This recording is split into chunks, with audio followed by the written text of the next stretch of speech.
Assalamualaikum warahmatullahi wabarakatuh. Perkenalkan, saya Mutia Sukma, BP 17 1093 1007. Pada kesempatan kali ini, saya akan mempresentasikan hasil tugas metodologi penelitian saya dengan topik analisis sistem antrian dan mengoptimalkan pelayanan pada kantor imigrasi 1 Kota Padang.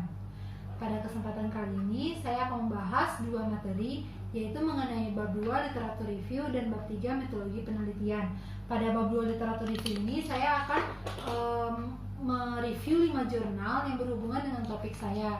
Yang pertama yaitu ada penelitian yang dilakukan oleh Muhammad Abdi dan kawan-kawan pada tahun 2017 dengan judul Analisis Sistem Antrian pada Unit Layanan Paspor Kantor Imigrasi 1 Kota Makassar.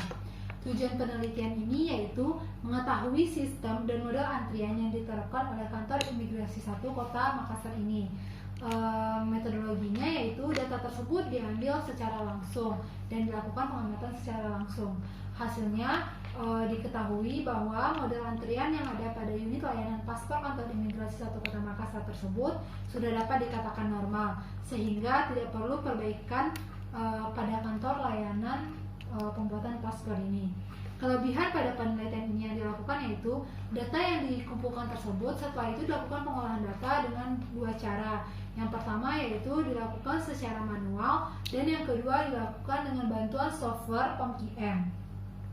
Selanjutnya ada penelitian yang dilakukan oleh Artiguna dan kawan-kawan pada tahun 2014 dengan judul Analisis Sistem Antrian pada Kantor Imigrasi 1 Kota Semarang.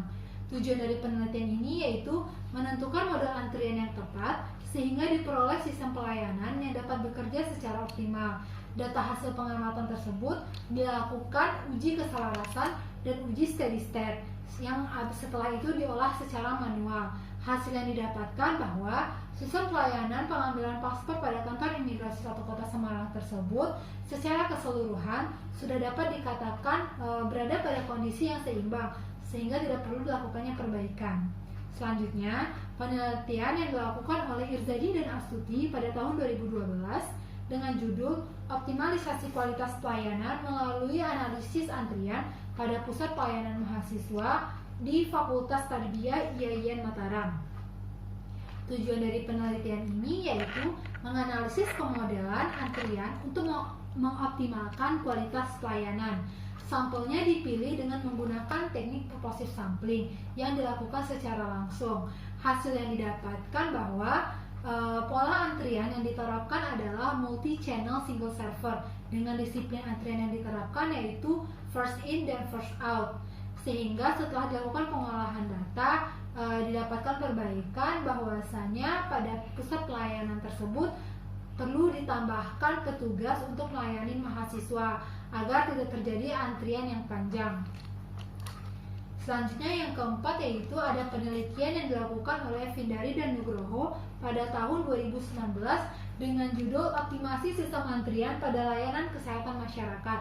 Tujuan dari penelitian ini yaitu mengoptimalkan waktu tunggu pelayanan di sebuah pusat kesehatan masyarakat.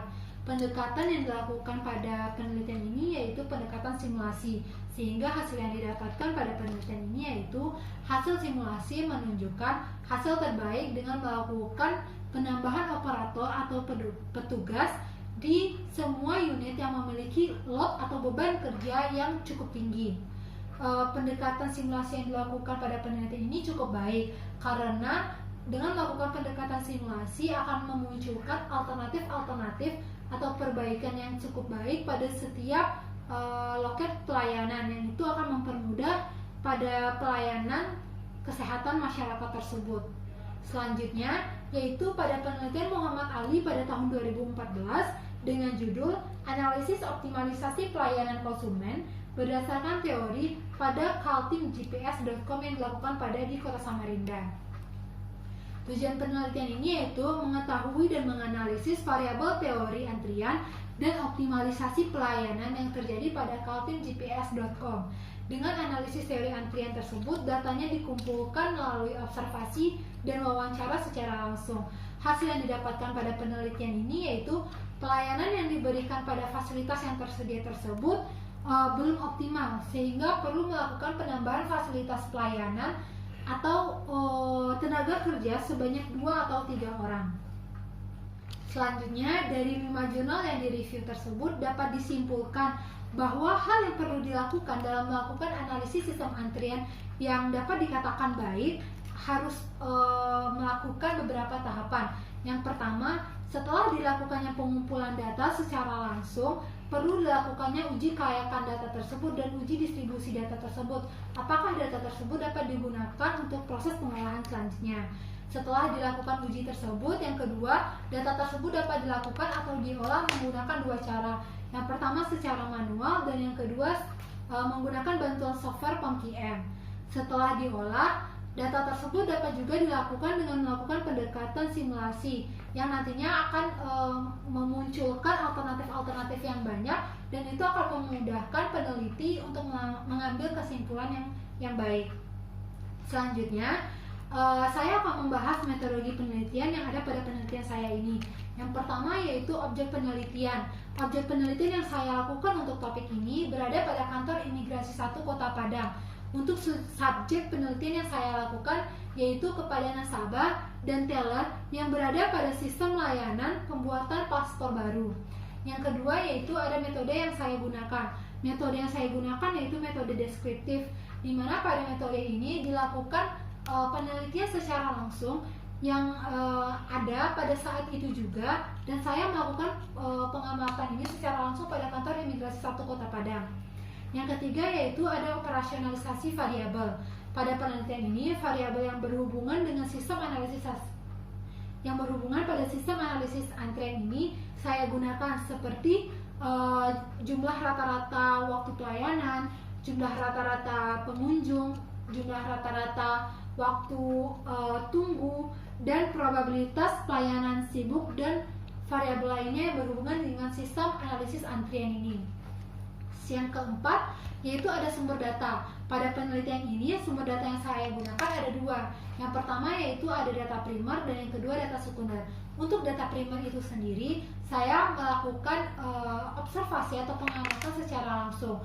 Sedangkan untuk sekunder yaitu saya melakukan wawancara kepada petugas atau pihak-pihak yang berhubungan dengan topik saya pada kantor imigrasi 1 Kota Padang. Selanjutnya yang kelima yaitu ada teknik pengumpulan data. Pada penelitian ini saya melakukan 2 teknik. Yang pertama yaitu ada studi lapangan dan yang kedua itu ada studi literatur.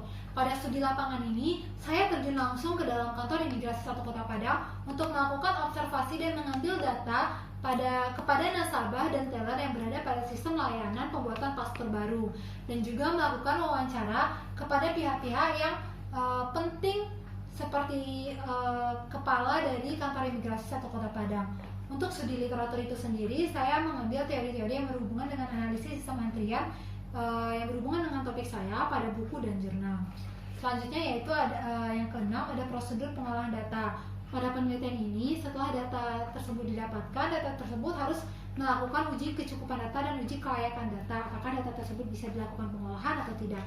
Setelah dilakukan uji tersebut, data tersebut akan diolah menggunakan 2 cara. Yang pertama secara manual dan yang kedua secara bantuan software POMQM.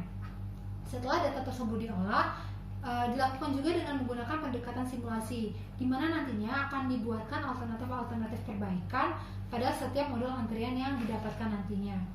Yang ketujuh ada analisis. Pada bagian analisis tersebut berisikan analisis pada penelitian yang didapatkan hasil pengolahannya dari 2 cara tadi, yaitu secara manual dan yang kedua secara menggunakan software tersebut, yang nantinya akan didapatkan model antrian yang cukup baik. Yang kedelapan ada penutup. Pada bagian penutup tersebut berisikan kesimpulan dan saran yang berhubungan pada hasil pengolahan data tersebut. Dari keseluruhan metodologi penelitian yang saya jabarkan itu akan saya buatkan flowchart tahapan-tahapan dalam mengambil data pada penelitian ini. Sekian presentasi dari saya. Mohon maaf apabila ada kesalahan. Assalamualaikum warahmatullahi wabarakatuh.